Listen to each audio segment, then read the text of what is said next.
She said you're going nowhere. He didn't say it casually, didn't soften it.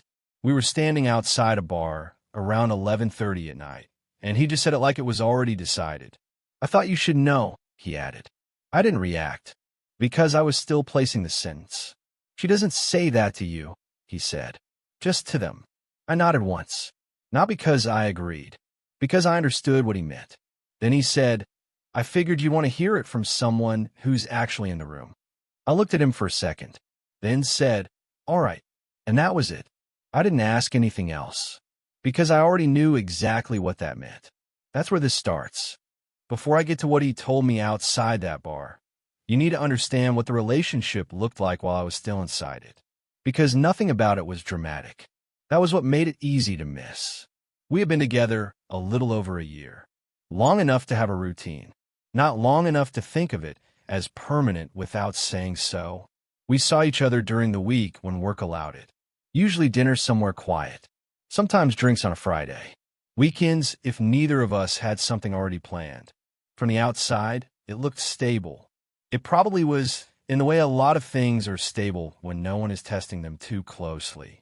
She was easy to be around. That was the first thing I liked about her. Conversation moved without effort. Silence never felt strained. She knew how to make ordinary evenings feel settled. At that point in my life, that mattered, because nothing else felt settled. I was working, but not in a way that impressed people quickly. I had projects, small contracts, a few ideas that were beginning to take shape, then stalling, then changing form. I was moving, but not in a straight line. And when your progress is real, but not yet visible, it can look a lot like drift from the outside. That was the stage I was in. Not failing, not secure, just building in a way that had not paid off yet. She knew that, at least the surface version of it. She would ask normal questions. What are you focused on this week? How did that meeting go? Are you still thinking about that idea you mentioned? And I would answer her, sometimes clearly, sometimes in fragments, because a lot of what I was doing was still in motion and hard to describe cleanly. She usually nodded and said the right thing. That sounds promising. As long as you're moving, you'll get there. Supportive, on paper. That was the strange part later. If you had written down her words, none of them would have looked wrong. I remember one Tuesday evening, around 8:20, sitting across from her at a small restaurant we went to often. Same corner table, same low lighting. She was stirring a drink she had barely touched. She asked, do you see any of this turning into something long-term? I knew what she meant. Not just the relationship, everything around it. My work, my direction, whether I was becoming someone with shape. Yes, I said. She held my gaze for a second. Good, she said. I just don't want you to drift. I nodded once. I won't. At the time, it registered as concern. That was how most of it came across. Concern, encouragement, mild pressure, maybe, but still within the range of normal. And if you've ever been in a situation where someone sounds supportive while quietly reserving judgment, you know how easy it is to accept the tone and miss the meaning. If that feels familiar, stay with me, because the meaning always shows up eventually. Her friends are part of the relationship too. Not constantly, but enough to matter. Group dinners, birthdays, drinks after someone got promoted, the occasional Saturday when a small plan turned into a larger one and suddenly 8 people were involved instead of 2. I got along with them well enough. I never tried to perform in those rooms. Didn't need to. I wasn't there to win them over. I spoke when it made sense. Listened the rest of the time. Let louder people take up louder space. That was fine with me, but it also meant I heard more than people thought I did. Not direct criticism. Nothing that obvious. Just small questions that came with assumptions already built in. One friend asked me once, so what's the actual long-term plan? We were standing near a pool table in a crowded bar. Music too loud. Everyone half distracted. I said, build something that holds. He smiled like I had answered around the question. That's broad. It's supposed to be. He laughed. Somebody else changed the subject. That was the end of it. At the time, I didn't think much about that exchange, or any of the others like it, because none of them seemed serious enough to stop the night. None of them seemed important enough to carry home. That was the pattern. Nothing sharp, nothing clean enough to confront. Just moments that left a light mark and then disappeared into the rest of the evening. I kept working. That part of my life remained private mostly because it had to be. When you're still in the stage where things can collapse, explaining them too often becomes exhausting. People want summaries when you only have pieces. They want confidence when what you have is process. So I got used to keeping my answers short. Things are moving. I'm working on it. A few things are starting to line up. All true, none detailed. She seemed comfortable with that. Or at least she seemed comfortable enough not to push harder. Looking back, I think what I mistook for patience was distance. Not emotional distance. Interpretive distance. She had already decided what stage I was in. Already decided what kind of man I was becoming. And once someone has done that, they stop listening for change. They only listen for confirmation. There are moments I can see more clearly now. A dinner at her apartment with two of her friends where she laughed and said, "He's still in the phase where every idea is the idea." A night in the back seat of a car after drinks where she said, "I just wish you were a little more settled." Once, after I explained a project I was trying to structure, she said, "I believe in you. I just don't know if belief is enough." At the time, each one passed on its own. Small enough to dismiss. Reasonable enough to absorb. That was the problem. Nothing was ever big enough on its own. Then one night, all of it gathered into a single sentence. We were outside a bar around 11:30. Cold enough that people were leaving in short bursts, collars up, keys already in hand. One of her friends stepped out with me while I was waiting for a ride. He looked uncomfortable before he said anything, which told me this wasn't casual. Then he said, "I thought you should know. She tells people you're going nowhere." No drama in his voice. No attempt to make it bigger than it was. Just the sentence. I didn't react immediately, because I was still fitting it into everything that had come before. He looked at me and added, "Not to you, just to them." I nodded once. That was enough, because suddenly the tone made sense. The comments made sense. The half-supportive questions. The way some people in those rooms looked at me like I was already a settled category. And as I stood there listening to him explain just enough to make it clear, I realized something quietly. I wasn't going to ask her about it. Not because I was afraid of the answer. Because I already had it. I didn't bring it up with her. Not that night. Not the next morning. Not any point after. Because there wasn't anything to clarify. The sentence I heard outside that bar didn't feel like a misunderstanding. It felt like a summary. And summaries don't change when you question them. The next time I saw her, everything looked the same. Same tone. Same rhythm. We met for dinner 2 nights later. Same place. Same table near the window. She smiled when I walked in. "Hey," she said. "Hey." We sat down. Ordered without thinking about it. She asked how my day was. I told her. She nodded. Said something about her own day. Nothing in her voice suggested anything had shifted. Which made sense. From her perspective, nothing had. I watched the conversation carefully that night. Not in a suspicious way. Just with more attention than before. Every question. Every response. Trying to see if I had missed something earlier. At one point she said, "So what are you focusing on this week?" I gave the same kind of answer I always gave. Refining a couple of things. One of them might actually hold this time. She smiled. "That's good," she said. Then she added, "As long as you're moving." Same sentence. Same tone. Different meaning now. If you've ever heard the same words twice, once before you knew what they meant, and once after, you know how different they can feel. If that sounds familiar, stay with me. Because that difference is where everything started to change. I didn't confront her. Because confrontation assumes the other person is open to updating their position. This wasn't that. She had already decided who I was. And she had been consistent about it. Just not in a way I could hear clearly before. So instead of trying to change her view, I changed what I did with it. Something shifted that week. Not outwardly. No big decision. No declaration. Just internal alignment. I stopped explaining what I was working on. Not abruptly. Gradually. If she asked, I answered. But shorter. Cleaner. No attempt to make it sound more certain than it was. No effort to bring her into it. Because I realized something simple. The explanation wasn't helping. At the same time, my work changed. Not in direction, in intensity.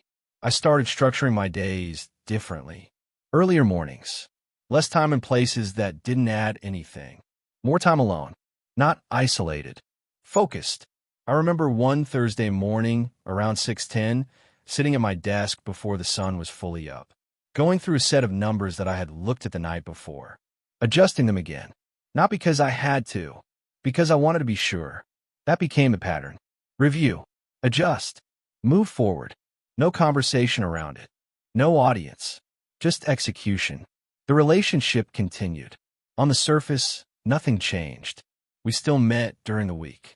Still had the same conversations. Still moved through the same routines. She didn't notice anything immediately. Why would she? From her perspective, I was still the same person. Still in the same category. Still going nowhere. Her tone stayed consistent. At one dinner, she said, "I think you just need one thing to work." I nodded. I agree. She smiled. Once that happens, everything will probably click. Probably. That was the entire exchange. Before, I might have added more. Explain what I was trying. Where I thought things were going. Now I didn't. Because it didn't matter. Weeks passed. Then a couple of months. And something started to change. Not loudly.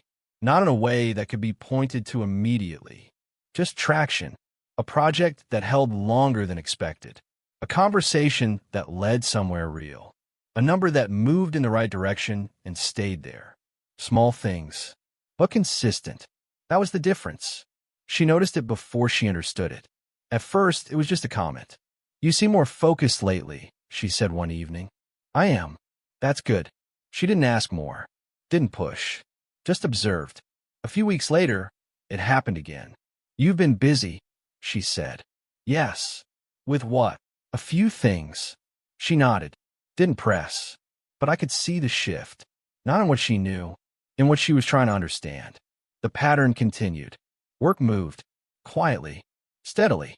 And for the first time, there were signs that couldn't be dismissed as temporary. Not yet visible to everyone, but close. Close enough that the version of me she had been describing was starting to fall out of sync with reality. She didn't say anything directly. Not first. But I could feel the adjustment beginning. And that's when I understood something clearly. It wasn't going to be a confrontation. It was going to be a transition. And she hadn't caught up to it yet. The change didn't happen all at once.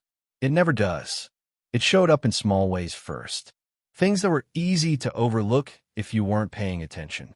A project I had been working on for months finally held. Not temporarily. Not in a way that required constant fixing. It worked. I remember the exact moment I realized it. Tuesday morning, around 9:15, sitting at my desk reviewing the numbers for the third time that week. Nothing had dropped. Nothing had shifted in the wrong direction. It was stable. That was new. I didn't celebrate it. Didn't call anyone. I just closed the file and moved to the next thing. Because that's how it works. You don't stop when something starts working. You build on it. A few weeks later, something else moved. A conversation turned into an agreement. Small, but real. Something that had a structure behind it. Not just an idea. And again, I didn't talk about it. Didn't expand on it. Just kept moving. She started noticing more clearly at that point. Not the details. The difference. One evening, we were sitting in her living room around 10:30. Nothing on, just quiet. She looked at me and said, "Something's changed." I didn't look up immediately. "What do you mean?" "You're different," she said. "More certain." I nodded once. "Maybe." She studied me for a second. "Did something work?" I paused, then said, "A few things." She smiled. "That's good," she said, then added, "I always knew you'd figure it out." There it was. A new sentence. But not entirely new. Just adjusted. If you've ever watched someone change their version of your story as your results change, you know how subtle it can be. If that sounds familiar, stay with me. Because the shift doesn't stop at words. Her tone continued to adjust. Gradually. Almost carefully. At a dinner a couple of weeks later, she said, "You've always had that in you." I nodded, didn't respond, because that wasn't accurate. Not in the way she was framing it. But I didn't correct it. There was no need. Her friends noticed too. The same group, same settings. But the questions changed. "What are you working on now?" one of them asked. I gave the same kind of answer. "A few things." He nodded. But this time he didn't push, didn't challenge it, just accepted it. That was different. At one point, someone said, "Sounds like things are starting to come together." "They are," I said. That was enough. No laughter, no sideways comments, just acknowledgement. She started placing herself closer to it. Not directly, but in small ways. At a dinner, she said, "We've been talking about a few ideas." I noticed that. Didn't correct it. Just noted it. Because it told me exactly where her perspective had moved. By then, the distance between where I actually was and where she thought I had been was too large to ignore. And instead of questioning that gap, she adjusted the story to include herself inside the version that now made sense. We didn't have a dramatic conversation about it. No confrontation. No moment where everything was said clearly. Because it wasn't necessary. The relationship didn't break. It ended. Naturally. One evening, we were sitting across from each other, same kind of setting we had been in dozens of times before. She said, "I feel like we're in different places now." I nodded. We are. No argument. No attempt to fix it. Just agreement. Then she said, "I think we want different things." Probably. That was it. No escalation. No emotion that needed to be managed. Just clarity. We finished dinner. Walked outside. Stood there for a second. Then she said, "I'm glad things are working out for you." I am too. We said goodbye. And that was the end of it. No follow-up. No attempt to reconnect. Just done. I didn't think about her much after that. Not in a way that stayed. Because the part of my life she had been part of no longer existed. Not the work. Not the direction. Not even the version of me she had described to others. A year passed. Quietly. Consistently. Everything I had been building continued to grow. Not suddenly. Just steadily. Until one day, someone from that same group reached out again. The same person who had told me what she said that night. And the way he opened that conversation told me immediately this wasn't just a check-in. Something had been said. Again, he called me in the afternoon. Around 3:40. Same number as before. I answered this time without letting it ring. "Hey," he said. "You got a minute?" "Yes." There was a pause. Not long. Just enough to signal that he wasn't calling casually. "You remember what I told you last time?" he asked. "I do." "All right," he said. "This is similar." I didn't respond, because I already knew where this was going. "She's been talking about you again," he said. I nodded slightly, even though he couldn't see it. "What is she saying?" He hesitated for a second, like he was deciding how direct to be, then said, "She's telling people she was the one who pushed you." I didn't react. "She's saying she always believed in you," he added, "that you just needed the right pressure." I leaned back in the chair, looked at the wall in front of me. No thoughts, just listening. "And," I asked, "she's framing like she saw something in you early," he said, "like she was part of why things worked out." I nodded once. "All right." There was a pause, longer this time. Then he said, "I didn't know if you knew." I didn't. Another pause. Then he said, "It's not subtle." I figured.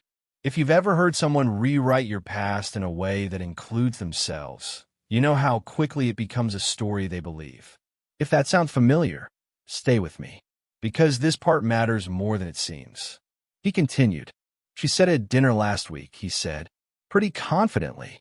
"With who?" I asked. "Same group," he said. "A couple new people." I nodded. "And nobody said anything?" I asked. "No," he said.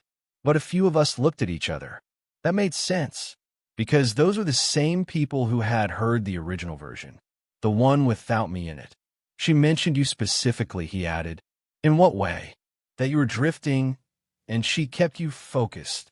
I didn't respond, because that sentence didn't need to be challenged. It just needed to be placed next to what I already knew. He exhaled slightly. "I don't think she realizes how obvious it sounds," he said. She probably doesn't, I replied. Another pause.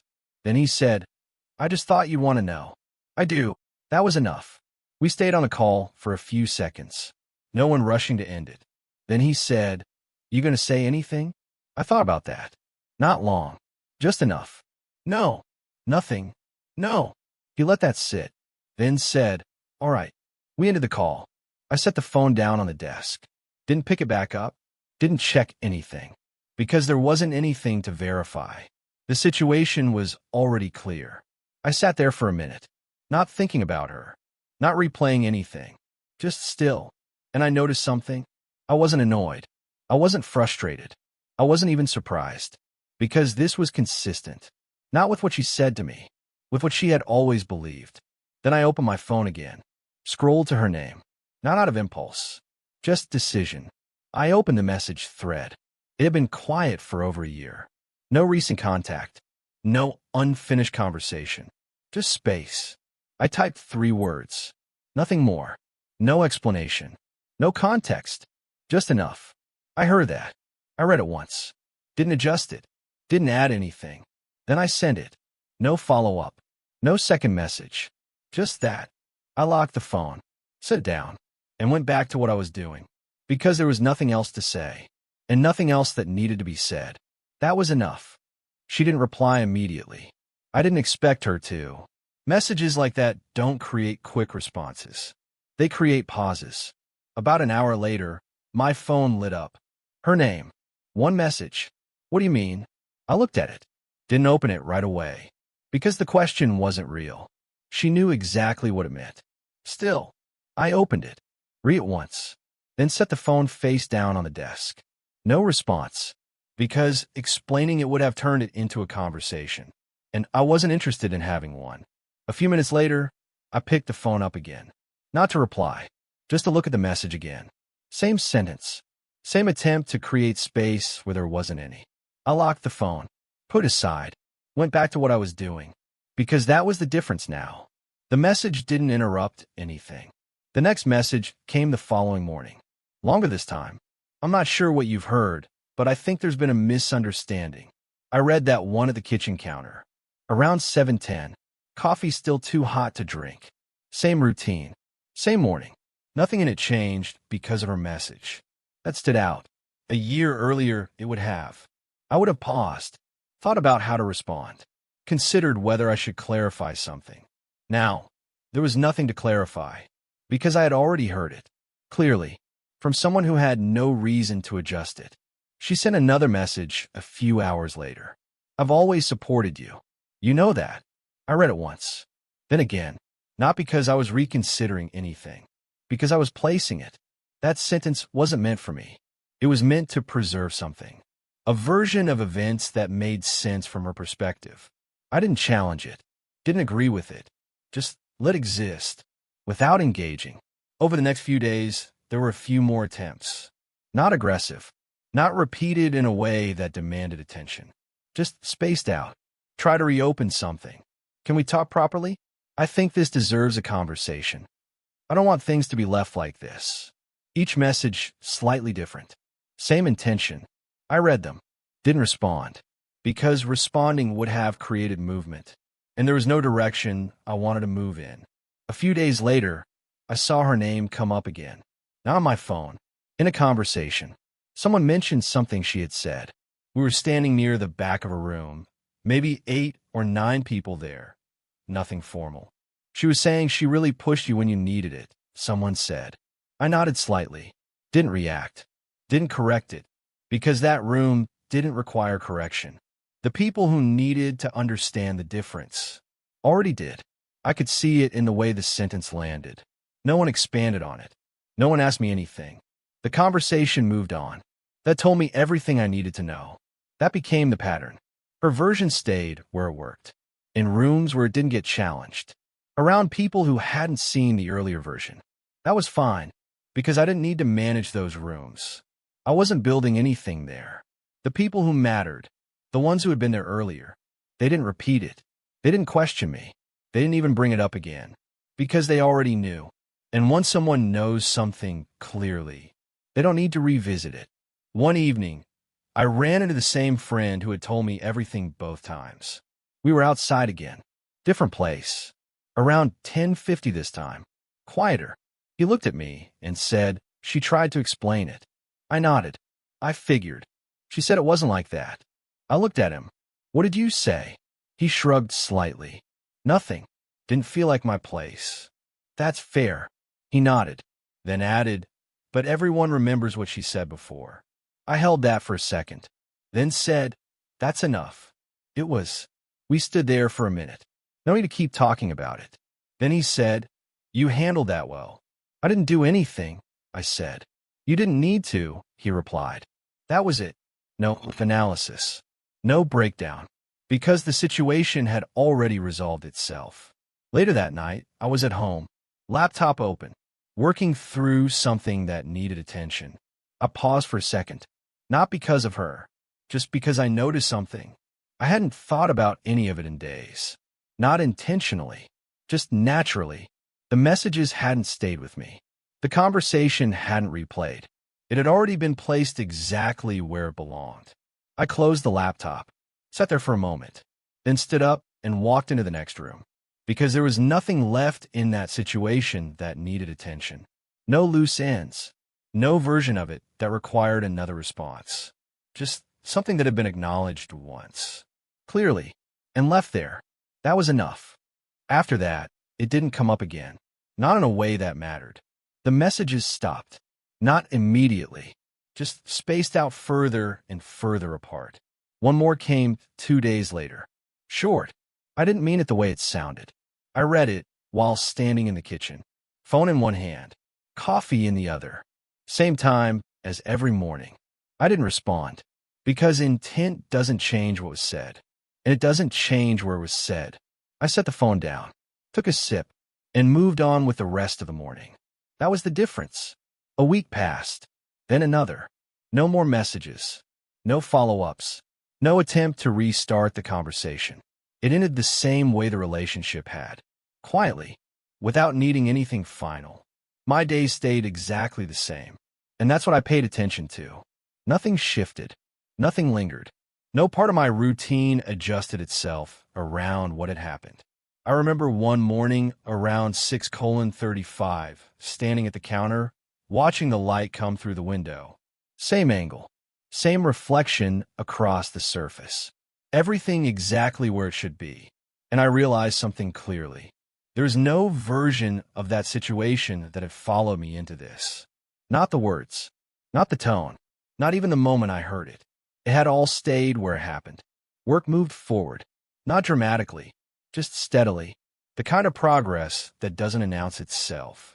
Decisions that held. Projects that built on top of each other. Momentum that didn't need validation. That was the part one trusted. Because it existed whether anyone recognized it or not. A few people from that circle stayed in contact. Not many, but enough. And those conversations didn't change. Same tone. Same pace. One of them said to me once, "You've been consistent." "I have," I said. He nodded. That's what did it. No mention of her. No reference to what had been said. Because it wasn't needed. That's how you know something is understood. No one needs to say it out loud. Others didn't reach out again. Or if they did, it stayed surface level. "Hope you're doing well. Looks like things are going good." I replied the same way each time. Appreciate it. Nothing more. Because those conversations weren't built to go further. I saw her once more after that. Not planned. Just the same place at the same time. Early evening. Around 7:15. She saw me first. Paused. Then walked over. "Hey," she said. "Hey." There was a moment. Not awkward. Not tense. Just neutral. "I saw your message," she said. I figured. She nodded. I didn't mean it the way it sounded. I looked at her. Not evaluating. Just listening. Then said, "I heard it." No emphasis. No expansion. Just the sentence. She paused.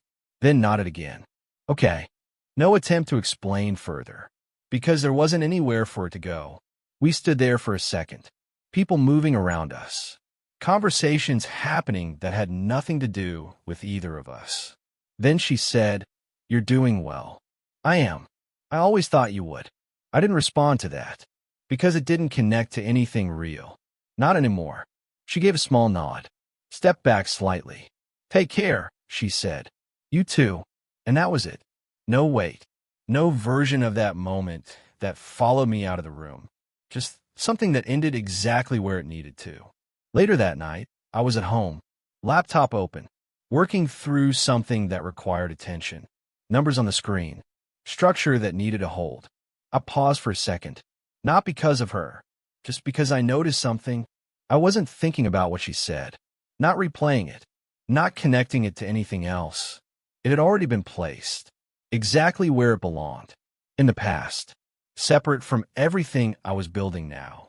A few days later, I ran into the same friend who had told me everything both times. We were outside again, different place, around 10:40. Cool air, people leaving in small groups. He looked at me and said, "She stopped bringing it up." I nodded. That makes sense. He studied me for a second. You ever think about saying more?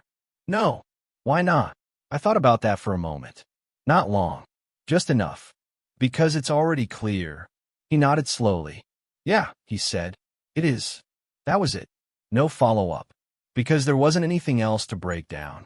If there's one thing I understood from all of this, it's simple. You don't correct people by arguing with them. You correct them by becoming something their version of you can't explain. And once that happens, you don't need to revisit the conversation.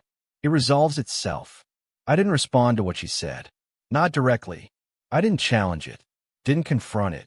I just built something that made it irrelevant. That was enough. If that felt familiar to you, you already understand. If someone has ever decided who you are before you had the chance to become something else, you know exactly what that feels like. Subscribe. And tell me this. Have you ever had someone write you off completely and then quietly watch you prove them wrong? Did you go back and say anything, or did you just let the results stand? There's another story I want to share with you, because sometimes the most powerful response is silence, followed by results.